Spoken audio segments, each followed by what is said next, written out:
अस्सलाम वालेकुम dear students. जैसा कि आपको पता है फर्स्ट सेमेस्टर का रिजल्ट अनाउंस हो चुका है और इनमें सबसे पहले उन स्टूडेंट्स को मुबारक जिनका जीपीए उनकी एक्सपेक्टेशन के हिसाब से आया, लेकिन काफ़ी ज़्यादा स्टूडेंट्स ऐसे भी हैं जो एक्सपेक्ट कर रहे थे जीपीए उनका वो नहीं आया और वो काफ़ी डिसअपॉइंटेड भी हैं, डिप्रेशन में भी हैं, परेशान भी हैं कि यार अब क्या होगा। और डिफरेंट पोस्ट भी करते हैं डिफरेंट सोशल मीडिया पर कि अब मुझे क्या करना चाहिए, मेरा तो जीपीए नहीं आया या मेरी वार्निंग आ गई है, तो अब क्या पॉसिबिलिटीज़ हैं। देखिए एक चीज़ तो है, मैं पहले भी मल्टीपल वीडियोस में इसको कवर कर चुका हूं, इवन मैंने एक पॉडकास्ट भी किया था वार्निंग 2 पर। मुझे क्या ज़रूरत थी वार्निंग 2 पर पॉडकास्ट करने की। और आप एक चीज़ मुझे ये भी बताएं कि कौन स्टूडेंट है जिसकी वार्निंग 2 आई हो और वो खुशी से पॉडकास्ट में पार्टिसिपेट कर रहा और बता रहा हो कि मेरी वार्निंग 2 आई थी और फिर माशाल्लाह उसने उसको रिमूव किया। तो सिंपल सिर्फ मकसद ये था कि आप लोगों की बेटरमेंट के लिए, ताकि आप लोगों के लिए वो प्रीकर्सर साबित हो, आपको पहले से पता हो कि ये स्टेज भी आती है।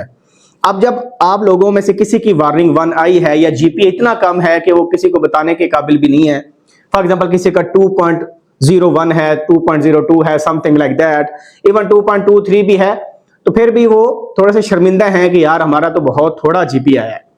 हो सकता है एफएससी में आपके 90% नंबर आए हों, लेकिन यूनिवर्सिटी एजुकेशन टोटली डिफरेंट है। तो अब आपने रियलाइज करना है कि मैंने क्या गलतियां की हैं। पूरा सेमेस्टर 4 महीने का था और during the whole semester assessments होती रही, क्विजेस होते रहे, असाइनमेंट्स हुई, क्या आपने उतना वक्त लगाया जितना उनको देना चाहिए था? देखिए एक चीज बड़ी क्लियर है कि टीचर पर सारा ब्लेम डाल देना कि टीचर ने पेपर मुश्किल बना दिया था, टीचर ने वो कर दिया, टीचर ने ये कर दिया। तो यूनिवर्सिटी की पॉलिसी होती है कि उन्होंने स्टैंडर्ड सेट किया हुआ है, उन्होंने एक क्वालिटी को मेंटेन करना है, ऐसे ग्रेड्स नहीं बांटे जा सकते। ठीक है, आप अपने में देखें कि आप में क्या फला था। अगर एक स्टूडेंट ए ग्रेड ले रहा है या मल्टीपल स्टूडेंट्स अच्छा ग्रेड ले रहे हैं, तो आपका ग्रेड बुरा क्यों हुआ, आपने कहां पर मिस्टेक्स की।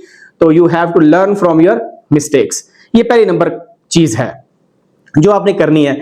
सेकेंड सेमेस्टर स्टार्ट होगा तो डे 1 से आपने कोशिश करनी है कि टाइम मत जाया करें, अपना फजूल कामों में टाइम वेस्ट नहीं करना, डेडिकेशन के साथ पढ़ना है। अगर कोई क्विज है तो अच्छी तरह उसको अटेम्प्ट करना है, असाइनमेंट है तो खुद सॉल्व करनी है। अगर आपने असाइनमेंट्स खुद सॉल्व कर ली और क्लास में आप अटेंटिव रहे तो इंशाल्लाह आपका जीपीए बहुत इंप्रूव होगा। अगर किसी की वार्निंग है तो वो भी क्लियर हो जाएगी। यहां पर साथ में एक और बात करता हूं कि कुछ स्टूडेंट ऐसे हैं जो कि फेल्ड ड्यू टू अटेंडेंस हुए हैं। हत्ता कि सेमेस्टर की कुछ वीडियोस के अंदर मैंने ये कवर भी किया था कि अटेंडेंस बहुत मैंडेटरी है। 80% अटेंडेंस फास्ट जो है उसको इंप्लीमेंट करता है कि अगर 80% से कम आपके अटेंडेंस है तो आपको फाइनल एग्जाम में नहीं बैठने दिया जाता, आप फेल हो जाते हैं। तो वो देखें वो फीस कहां गई जो आपने पे की थी, और क्लास में फिर आप नॉन सीरियस रहे, छुट्टियां की, जिसकी वजह से आप फाइनल एग्जाम नहीं दे सके और फेल हो गए। और उस फेल ड्यू टू अटेंडेंस की वजह से आपकी वार्निंग भी लग गई होगी कुछ स्टूडेंट्स की जिन्होंने क्लासेस में अटेंडेंस कंप्लीट जिनकी नहीं थी, जिनकी अटेंडेंस शॉर्ट थी। तो इस पर भी फोकस करना है आपने कि छुट्टी जो है ना, कि छुट्टियां नहीं करनी, ऐसे खामखा छुट्टी नहीं करनी। हाँ कोई सीरियस बंदा इल है या कोई मसला ऐसा है तब आप छुट्टी कर सकते हैं। ठीक है, अब आते हैं कि जिनका जीपीए कम है वो अच्छा कैसे कर सकते हैं। देखिए जीपीए अच्छा करने के लिए ना एक चीज बड़ी क्लियर है कि अगर लेट्स सपोज किसी का फर्स्ट सेमेस्टर में 1.84 जीपीए आया है, सही है, उसका क्यों आया, उसको कितना चाहिए था, मिनिमम 2 चाहिए था।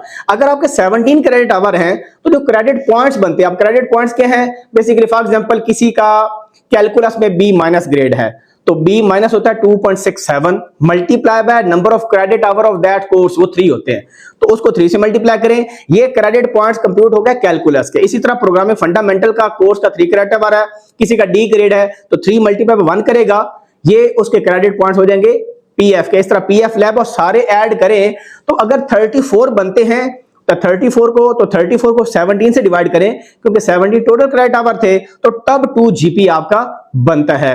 तो किसी का 2 से कम आया तो उसका मतलब है उसके जो टोटल क्रेडिट पॉइंट्स हैं या उसके जो ग्रेड पॉइंट्स टोटल हैं वो 34 से कम हैं, तो 34 होने चाहिए थे।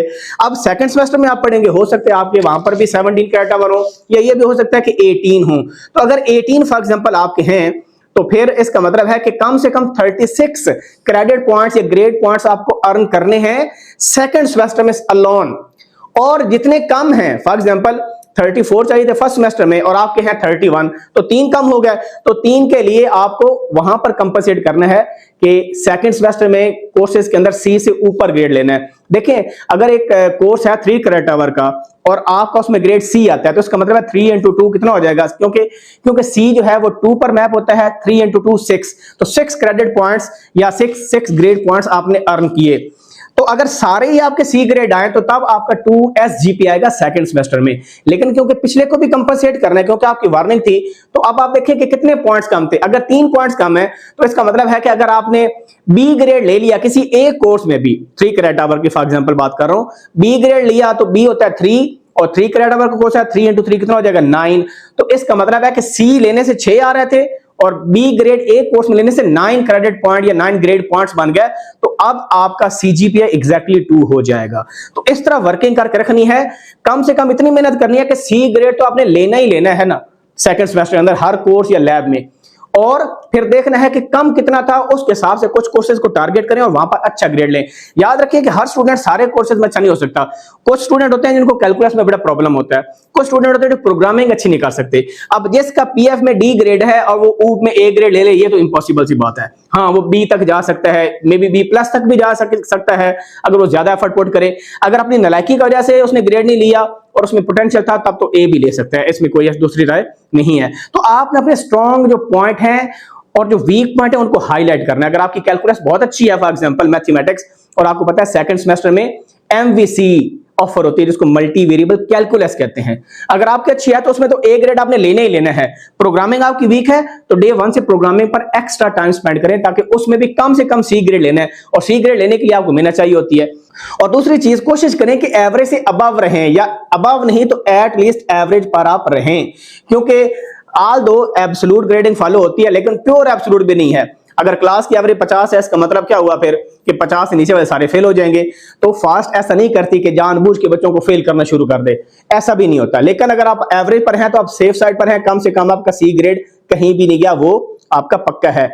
एवरेज से ऊपर रहेंगे तो आपका ग्रेड भी आएगा।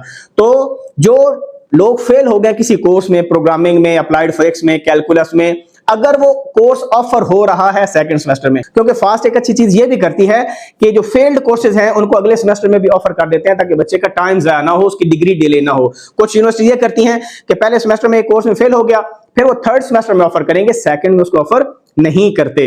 उससे क्या होता है, डिग्री डिले होने का चांस बढ़ जाता है। लेकिन फास्ट ये अपॉर्चुनिटी प्रोवाइड करती है कि in the very next semester वो सेम कोर्स को दोबारा ऑफर कर देती है। फॉर एग्जांपल कोई प्रोग्रामिंग फंडामेंटल में फेल हुआ तो पीएफ को सेकंड सेमेस्टर में भी ऑफर करते हैं ताकि स्टूडेंट जो है इसकी टाइम पर डिग्री हो जाए और उसको चांस मिल जाए एक्स्ट्रा।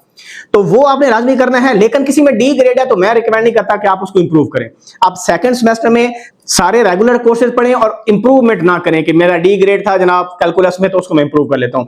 उसकी बजाय आपकी जो कोशिश है वो इसमें होनी चाहिए कि आप जो सेकंड सेमेस्टर के रेगुलर कोर्सेज हैं वहां पर एफर्ट पुट करें, वहां पर अच्छा ग्रेड लें। ये वीडियो बनाने का प्योर मकसद ये था कि यार जो लोग डिप्रेशन में हैं, जो परेशान है, कितनी फीसेज हमने पे की फिर भी ग्रेड हमारा नहीं आया, जीपी हमारा नहीं आया, और पेरेंट्स भी बातें कर रहे हैं, रिश्तेदार भी बातें कर रहे हैं, उनको क्या करना चाहिए। भाई लोग आपको मशवरा देंगे सोशल मीडिया पर कि यूनिवर्सिटी छोड़ दें, यूनिवर्सिटी चेंज कर लें।